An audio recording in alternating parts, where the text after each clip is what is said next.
اس کی دلہن کے ان ذمہ داریوں کو سیکھنے، سمجھنے اور پھر پورا کرنے کی ضرورت ہے، کیونکہ جیسے یہاں پر خداوند تعالیٰ سلیمان کو ایک ماڈل دے رہے ہیں، ایک نمونہ دے رہے ہیں کہ سلیمان تو نے بھی یہ چیزیں کرنی ہیں اور پھر قوم نے بھی یہ چیزیں کرنی ہیں۔ تو ہمیں اپنے بادشاہ کے طور پر تو کوئی پرابلم نہیں ہے کہ ہمارا بادشاہ یسوع المسیح، ہمارا منجی یشوع مشیاخ ہے، وہ تو اپنے رولز اور رسپانسبلٹیز پوری کرتا رہا ہے، پوری کرتا رہے گا، لیکن قوم کے لیے بھی ان ذمہ داریوں کو پورا کرنا ضروری ہے، کیونکہ دو مین کانسیکوینسز، دو مین سزائیں، دو مین نتیجے ثابت ہو سکتے ہیں، ظاہر ہو سکتے ہیں اگر ہم ان 4 کنڈیشنز کو، ان 4 شرطوں کو پورا نہیں کرتے۔ اور وہ کیا ہے کہ خداوند ابینڈن کر دے گا اس ٹیمپل کو، اس مقدس کو، خداوند چھوڑ دے گا اس مقدس کو، اور وہ عمارت ہی رہ جائے گی، ایک خالی خول ہی رہ جائے گا، وہ حقیقت میں خداوند تعالیٰ کی مخصوص شدہ ہیکل نہیں رہے گی۔ اور دوسرا یہ کہ خداوند اسرائیل کو اس معودہ ملک سے، اس برکت سے، اس میراث سے نکال دے گا۔ بھائی اور بہنوں، ہمیں بھی اس حقیقت کو سمجھنے کی ضرورت ہے کہ اگر ہم ان رولز اینڈ رسپانسبلٹیز کو، ان ذمہ داریوں کو پورا نہ کریں تو خداوند تعالیٰ کی پاک روح ہمارے مقدس کو، ہماری باڈیز کو چھوڑ سکتی ہے۔ اور اگر ہم خداوند تعالیٰ کی نجات کو قبول کر کے پھر غیر نجات یافتہ لوگوں کی طرح کام کریں، باتیں کریں، تو ہمیں بھی اس برکت میں سے، اس میراث میں سے ایجیکٹ کیا جا سکتا ہے، نکالا جا سکتا ہے۔ ہمیں اس حقیقت کو سمجھنے کی اور ایکسیپٹ کرنے کی ضرورت ہے۔ میری ہمیشہ کی طرح آپ سے یہی درخواست ہوگی کہ کلام کے اس حصے کو، پہلے سلاطین کے 9ویں باب کو، اس کی پہلی 9 آیات کو ضرور پڑھیے گا، جو اس کانسیپٹ کو، اس حقیقت کو بہت کلیئرلی، بہت صفائی سے آپ کو بتائیں گی، اور اپنے آپ کو خداوند تعالیٰ، ہمارے منجی یسوع المسیح، یشوع مشیاخ کی دلہن کے طور پر، اس کی قوم کے طور پر، اس کی اولاد کے طور پر دیکھیے گا، تاکہ ہم جانیں کہ خداوند تعالیٰ اپنے پیار اور اپنی شفقت کے بدلے جو وہ ہم سے اس وقت سے کرتا ہے جب سے ہم گناہ گار تھے، کچھ ایکسپیکٹ بھی کرتا ہے۔ وہ اس پیار کو، وہ اس محبت کو ایکسپیکٹ بھی کرتا ہے، وہ ہم سے چاہتا ہے کہ ہم بھی اس سے پیار کریں۔ اور جیسا خداوند کے شاگرد یوحنا رسول نے اپنے خط میں کہا ہے، میرے ساتھ دیکھیے، پہلا یوحنا اس کا 5واں باب، فرسٹ ایپسٹل آف جان چیپٹر 5۔ اور جو چیز کئی دفعہ لوگ مس ریپریزنٹ کرتے ہیں یا مس انٹرپریٹ کرتے ہیں کہ خدا محبت ہے اور ہمیں اس سے محبت رکھنی چاہیے، بس زبانی کلامی کہتے ہیں اور پھر صرف یہیں تک ہی محدود رہتے ہیں۔ تو خداوند کا کلام، خداوند کے بندہ یوحنا رسول کی معرفت ہمیں یہ بڑا واضح طور پر بتاتا ہے کہ جب ہم خدا سے محبت رکھتے ہیں اور اس کے حکموں پر عمل کرتے ہیں، تو اس سے معلوم ہو جاتا ہے کہ خدا کے فرزندوں سے بھی محبت رکھتے ہیں، اور خدا کی محبت یہ ہے کہ ہم اس کے حکموں پر عمل کریں، اور اس کے حکم سخت نہیں۔ بھائی اور بہنوں، یہ بحث، یہ ایکسکیوز جو دیا جاتا ہے کہ خدا کے حکم تو بڑے سخت ہیں، ایسے نہیں مان سکتے، یہ نیا ایکسکیوز نہیں ہے، یہ نیا بہانہ نہیں ہے۔ یہ خداوند یسوع المسیح کے ٹائم میں، اس کے شاگردوں کے ٹائم میں بھی رائج تھا، اور یوحنا خداوند پاک روح کی ہدایت سے بڑے واضح طور پر کلام مقدس میں، بائبل میں، نئے عہد نامے میں یہ کلیئر میسج دے رہا ہے کہ ہمیں اس کے حکموں پر عمل کر کے یہ بتانا ہے کہ ہم خدا سے محبت رکھتے ہیں۔ اس لیے نہیں کہ ہم نجات پانا چاہتے ہیں، اس لیے کہ ہم نجات پا چکے ہیں اور ہم خدا کی محبت کو، خدا کی محبت کے ساتھ ریسیپروکیٹ کر رہے ہیں، اس کا جواب دے رہے ہیں۔ اور وہ بڑے واضح طور پر کہتا ہے کہ خدا کے حکم سخت نہیں۔ اب ہم اس حقیقت کو سمجھنے کی کوشش کرتے ہیں کہ خداوند تعالیٰ سلیمان کو خواب میں دکھائی کیوں دیتے ہیں، وہ اسے کیوں یہ بتانے کی کوشش کر رہے ہیں کہ تو نے میرے آئین اور احکام پر چلنا ہے، تیری اولاد نے، اسرائیل کی قوم نے میرے آئین اور احکام پر چلنا ہے، میرے ساتھ اپنا رشتہ برقرار رکھنا ہے۔ اس لیے کہ بھائی اور بہنوں، ہم اگلی کچھ آیات میں دیکھیں گے کہ سلیمان اس راہ سے بھٹک رہا تھا جو کہ کامل راہ تھی، جو کہ خداوند کے پاک کلام کی راہ تھی، جو کہ خداوند کے واضح کوننٹس تھے، وہ ان سے دور ہو رہا تھا۔ 10ویں آیت سے آگے ہم دیکھتے ہیں کہ سلیمان ہیرام کے ساتھ جو معاہدہ کرتا ہے اس کی کیا امپلیکیشنز ہوتی ہیں، اس کے کیا اثرات ہوتے ہیں، نہ صرف سلیمان کی ذاتی زندگی پر بلکہ پوری قوم اسرائیل کی مستقبل کی کارگزاری پر۔ کیونکہ دیکھیں بھائی اور بہنوں، جو ہیرام ہے، جو کہ ٹائر کا، سور کا بادشاہ ہے، وہ خداوند کی ہیکل کے حوالے سے اور سلیمان کے محل کے حوالے سے، اس کی تعمیراتی کمپلیکس کے حوالے سے ہر طرح کے مشن میں انوالو رہا ہے۔ اس کے لوگ سلیمان کے لوگوں کے ساتھ کام کرتے رہے ہیں، وہ بہت سا خام مال، را مٹیریل پرووائڈ کرتا رہا ہے سلیمان کو۔ لیکن اب سلیمان کی باری ہے کہ وہ کس طرح پے بیک کرتا ہے، کس طرح وہ اس فیور کو لوٹاتا ہے ہیرام کو، اور ہم دیکھتے ہیں کہ ایسا کرتے ہوئے وہ بہت بڑا گناہ کرتا ہے خداوند تعالیٰ کے حضور۔ سلیمان ہیرام کو اسرائیل کے ملک میں 20 شہر دے دیتا ہے۔ بھائی اور بہنوں، یہ وہ زمین ہے، یہ وہ پاک وعدہ کی سرزمین ہے جو کہ خداوند تعالیٰ نے اپنی قوم اسرائیل کو دی۔ وہ برکت، وہ میراث جو خداوند تعالیٰ نے اسرائیل کو دی، سلیمان کو ہرگز کوئی حق نہیں پہنچتا تھا کہ وہ اس میراث کو کسی اور کو دے دے، لیکن یہاں پر وہ کام ہوتا ہے جو کہ خداوند تعالیٰ کی نظر میں نہایت مکروہ ہے۔ 10ویں آیت سے 14ویں آیت تک، 1 کنگز چیپٹر 9 ورس 10 سے 14 تک ضرور پڑھیے گا، کیونکہ ہم دیکھتے ہیں وہاں پر لکھا ہے کہ ہیرام ان شہروں کو جو سلیمان نے اسے دیے دیکھنے کے لیے آیا، پر وہ اسے پسند نہ آئے، اور اس نے اس پر اظہار ناپسندیدگی بھی کیا اور ان کو قبول کا ملک کہا۔ قبول کا مطلب لٹرل مطلب ہے گڈ فار نتھنگ، کسی ناکام کے شہر۔ لیکن کچھ بزرگ قبول کا مطلب یہ بھی کہتے ہیں کہ جیسے گروی رکھنا یا کولیٹرل رکھنا۔ تو بھائیوں اور بہنوں، یہ شہر سلیمان نے ہیرام کے سامنے گروی رکھ دیے جب تک کہ وہ اس کے تمام پیسے لوٹا نہ دیں۔ بے شک ہیرام سلیمان کا، اسرائیل کا دوست تھا، لیکن وہ اتنا بھی سادہ نہیں تھا کہ اس نے جو لوگ بھیجے تھے، اس نے جو خام مال مہیا کیا تھا، وہ مفت میں سلیمان کو یا اسرائیل کو دے دے۔ وہ اس کے بدلے کچھ اسرائیل سے چاہتا تھا، اور ہم دیکھتے ہیں کہ سلیمان یہ 20 شہر گلیل کے پاس ہیرام کو دے دیتا ہے۔ یہاں یہ بات بھی بتاتا چلوں کہ گلیل جو ہے وہ اسرائیل کے نارتھ میں ہے، شمال میں ہے، اور دیکھیے کہ سلیمان جو خود یہودا سے تعلق رکھتا ہے اور اسرائیل کے جنوب میں واقع جنوبی سلطنت کا زیادہ وفادار ہے، ہم دیکھتے ہیں کہ وہ شمال کے ان شہروں کو گروی رکھواتا ہے کہ اگر کسی وقت اسرائیل وہ پیسے، وہ رقم نہ لوٹا سکے جو کہ ہیرام نے دیے تھے، تو یہ 20 شہر جو کہ ناردرن طرف ہیں، جو کہ شمالی طرف ہیں، وہ بے شک لے لیے جائیں، جنوب کی سلطنت کو، یہودا کی سلطنت کو کچھ نقصان نہ ہو۔ ہم دیکھتے ہیں کہ ہیرام جب ان شہروں کو دیکھنے جاتا ہے اور ان کو وہ اچھا کولیٹرل نہیں سمجھتا، وہ سمجھتا ہے کہ جو کچھ اس نے کیا ہے وہ کہیں زیادہ ہے اسرائیل کے لیے، اور اسے صرف 20 شہر، ایسے شہر جو کہ کچھ خاص اس کی نظر میں اچھے بھی نہیں، وہ اسے دیکھ کر ٹرخایا جا رہا ہے۔ کیونکہ اگر ہم 14ویں آیت پڑھیں 14th ورس، تو وہاں پر لکھا ہے کہ ہیرام نے بادشاہ کے پاس 120 کنتار سونا بھیجا۔ بھائی اور بہنوں، یہ کم و بیش 4 ٹن سونا ہے، اور اس کے بدلے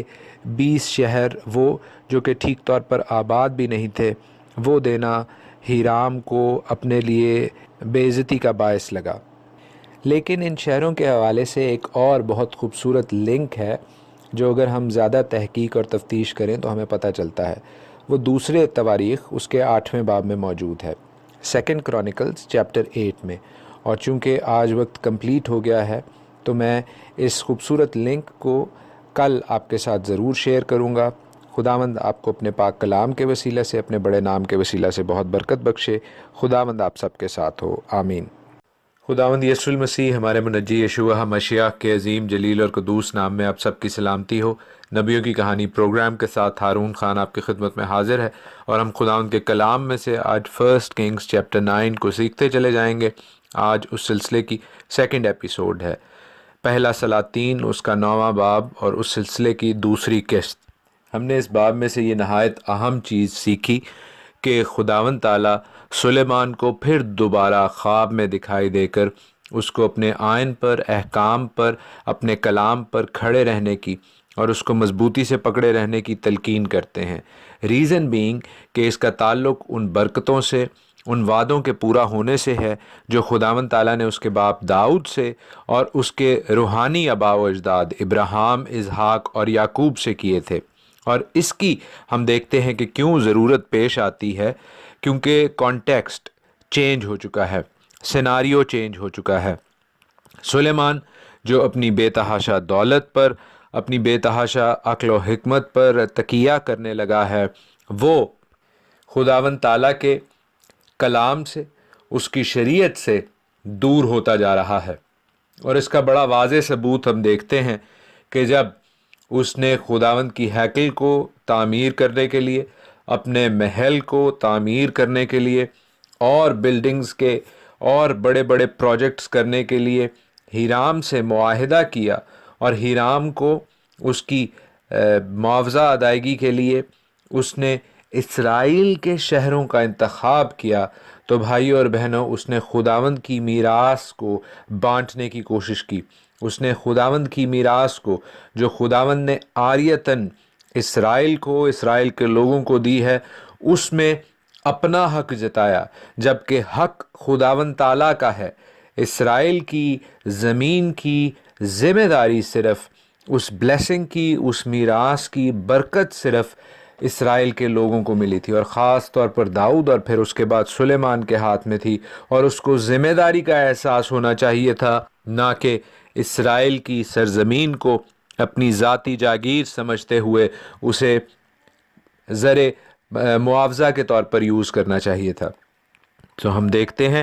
کہ جب وہ ایسا کرتا ہے تو خداوند تعالیٰ سے اس کی دوری کا ثبوت ہمیں نظر آتا ہے، کیونکہ اگر وہ خداوند تعالیٰ کے آئین سے، احکام سے جڑا ہوتا تو وہ اس حقیقت کو جانتا اور سمجھتا کہ اسرائیل کی زمین اس کو توڑنے کے لیے نہیں دی گئی تھی، اسرائیل کی زمین اسے ذمہ داری کے طور پر دی گئی تھی۔ وہ ایک شیپرڈ کنگ کا پرتو ہونا چاہیے تھا، وہ ایک چرواہے بادشاہ کی صورت ہونا چاہیے تھا، جو کہ ہمیں ہمارے منجی یسوع المسیح میں نظر آتی ہے، لیکن سلیمان ہمیں ایسا نہیں نظر آتا۔ بھائی اور بہنوں، ان 20 شہروں کے حوالے سے ہم سیکھ رہے تھے اور آج بھی سیکھتے جائیں گے۔ وہ 20 شہر جن کو دیکھ کر ہیرام نے ناک بھون چڑھایا، اس کو یہ شہر پسند نہیں آئے، کیونکہ ہم نے دیکھا اور سیکھا کہ 120 قنطار سونا جو اس نے سلیمان کو اور اسرائیل کی نیشن کو دیا، وہ قریب 4 ٹن سونا تھا، اور اس سونے کے بدلے، اس انسانی مہارت کے بدلے جو اس نے اپنے انسانی کاریگروں کے صورت میں اسرائیل کو لینڈ کیے، وہ زیادہ چاہتا تھا۔ گرچہ وہ اسرائیل کا دوست تھا، اگرچہ وہ اسرائیل کے ساتھ مہربانی سے پیش آ رہا تھا، تو بھی یہ اس نے ویسے ہی نہیں کام کر دیا تھا، وہ اس کی قیمت چاہتا تھا، اور یہ قیمت جو 20 شہروں کی صورت میں اس کو دی گئی وہ اس کو پسند نہیں آتی، اور وہ ان شہروں کو گڈ فار نتھنگ، ناقابل قبول کہتا ہے۔ عبرانی کا لفظ قبول یہاں پر جو یوز ہوا اس کے حوالے سے بھی ہم نے سیکھا کہ جس کا مطلب ہے کہ گڈ فار نتھنگ، کسی کام کے نہیں۔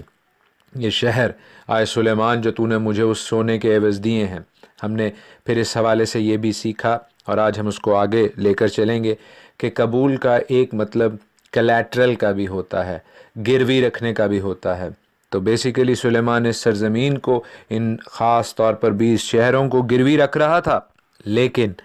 کیوں وہ ان شہروں کو گروی رکھ رہا تھا، آج ہم اس میں آگے بڑھیں گے کہ یہ شہر جو تھے وہ نارتھ آف اسرائیل میں تھے، ایک تو اس نے ان شہروں کا چناؤ ایسا کیا کہ جو اس کے اپنے خاندان اپنے قبیلے سے بہت دور تھے. وہ جنوب کا رہنے والا تھا، خود یہودا کے قبیلے سے تھا اور وہیں پر اس کی سلطنت بھی قائم تھی. لیکن اس نے جو یہ شہر چنے، یہ شہر بھائیوں اور بہنوں شمال کی جانب تھے، اور شمالی سلطنت سے یہاں پر ہمیں اس کی ڈس ایسوسیشن نظر آتی ہے.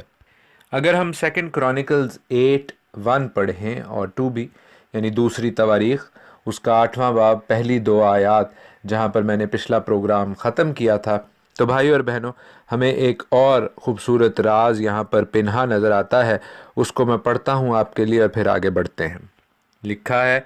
کہ اور 20 برس کے آخر میں، جن میں سلیمان نے خداوند کا گھر اور اپنا گھر بنایا تھا، یوں ہوا کہ سلیمان نے ان شہروں کو جو ہورام نے سلیمان کو دیے تھے پھر تعمیر کیا اور بنی اسرائیل کو وہاں بسایا. بھائی اور بہنوں یہاں پر ہم دیکھتے ہیں کہ ہورام کے نام کا ایک اور جو اس کا الٹرنیٹیو ہے وہ یوز کیا گیا ہے کہ ہورام کو ہیرام بھی کہتے تھے اور ہورام بھی کہتے تھے. لیکن جو فوکس ہے وہ ہمارا اس بات پر ہونا چاہیے کہ سلیمان نے ان شہروں کو بنایا اور آباد کیا. کن سے؟ اسرائیلیوں سے. تو ایسا کیوں تھا بھائی اور بہنوں؟ اس لیے کہ اگرچہ یہ شہر اسرائیل میں تھے تو بھی نارتھ پارٹ میں ہونے کی وجہ سے، شمال اوپر کی طرف ہونے کی وجہ سے، یہاں پر وہ غیر قومیں بھی بستی تھیں شمالی سلطنت کے شمالی قبائل کے لوگوں کے ساتھ، جو کہ اسرائیلی نہیں تھیں. اور یہ وہ ایک اہم وجہ بھی تھی سلیمان کی سوچ کے مطابق کہ میں اسرائیلی لوگوں کے شہر تھوڑی دے رہا ہوں، یہاں پر تو پہلے ہی غیر اسرائیلی زیادہ تعداد میں آباد ہیں، اور یہ شہر ہم گروی بھی رکھ سکتے ہیں ہیرام کو دے کر، اور پھر جب ہمارے پاس انف پیسے رقم ہوگی تو ہم ان شہروں کو واپس لے لیں گے. لیکن یہ ایک ڈل آرگیومنٹ تھا، اور ہیرام بھی اس چیز کو سمجھتا تھا کہ سلیمان نے اس کو جو شہر دیے ہیں وہ نہ صرف ایسے شہر ہیں جو کہ اسرائیل کے شمال میں جو کہ غیر آباد علاقہ ہے، بلکہ اگر آباد ہے بھی تو یہ ان لوگوں سے آباد ہے جو کہ اسرائیلی نہیں ہیں. تو ان کی سگنیفیکنس، ان کی اہمیت کوئی نہیں تھی. تبھی ہم دیکھتے ہیں عزیزو کہ ہیرام کو یہ سودا، یہ اس کی محنت اور سونے کی جو ادائیگی تھی، یہ کچھ خاص پسند نہیں آئے تھے. لیکن سلیمان ایک چالاک، بہت ہی زیرک سیاستدان اور پولیٹیشین اور ایڈمنسٹریٹر تھا. بھائی اور بہنوں دوسری آیت دوسری تواریخ کے 8ویں باب کی میں آپ کے لیے دوبارہ پڑھتا ہوں. سیکنڈ کرونیکلز 8:2 کہ سلیمان نے ان شہروں کو جو ہورام نے سلیمان کو دیے تھے پھر تعمیر کیا اور بنی اسرائیل کو وہاں بسایا. اب سلیمان کیا کرتا ہے کہ اب ان شہروں میں یہ اسرائیلیوں کو بساتا ہے، نارتھ ٹرائب کے لوگوں کو وہاں پر لے کر جاتا ہے اور ان شہروں کو مزید خوبصورت بناتا ہے. یعنی گورنمنٹ فنڈنگ کرتا ہے، جس طرح ٹیکسز منی سے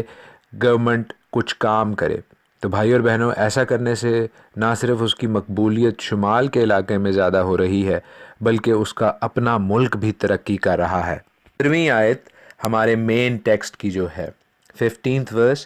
آف 1 Kings چیپٹر 9 سلاطین کا، جو کہ ہم سیکھتے جا رہے ہیں. ہم ایک بات سیکھتے ہیں کہ سلیمان بادشاہ جو ہے وہ بیگاری لگاتا ہے. بیگاری وہ جو ایسے مزدور پکڑے جائیں جن کو کام زیادہ لیا جائے، اور بیگار اس وجہ سے کیونکہ ان سے زبردستی یہ کام لیا جا رہا ہے. گرچہ ہمارے وقتوں میں ہم لوگ ٹیکس دیتے ہیں گورنمنٹ کو، اور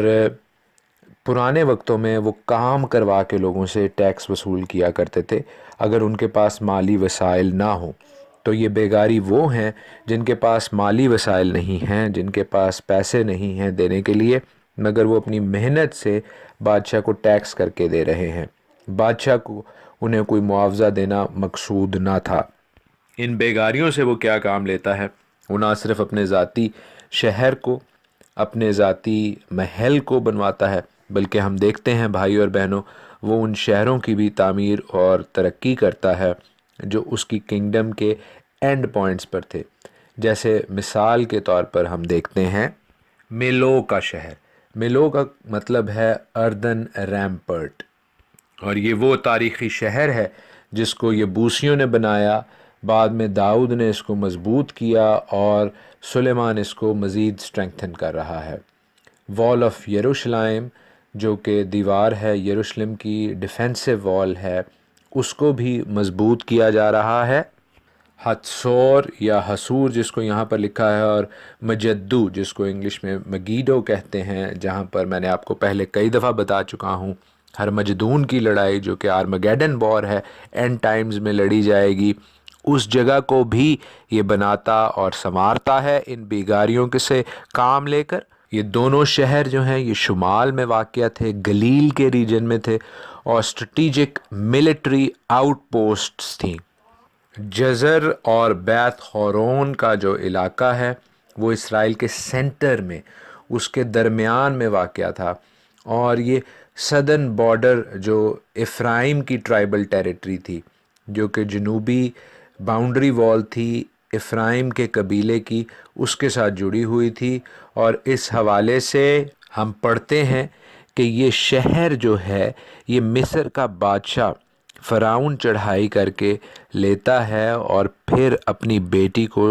سلیمان کی جو بیوی تھی اس کو جہیز میں دیتا ہے۔ اگرچہ یہ شہر اسرائیل میں تھا بھائی اور بہنوں، لیکن چونکہ یہاں پر کینانی بستے تھے، اسرائیل نے ان کو پراپرلی فلیش آؤٹ نہیں کیا تھا جب وہ یشوع کے ساتھ آئے۔ کچھ شہر، کچھ علاقے، کچھ ٹیریٹریز ایسی باقی رہ گئی تھیں جہاں پر ابھی تک غیر قوم والے موجود تھے اور وہ اسرائیلیوں کے ساتھ رہتے آ رہے تھے، لیکن یہاں پر ہم دیکھتے ہیں کہ وہ شہر اب پراپر اسرائیل کی ایڈمنسٹریشن میں آ جاتا ہے،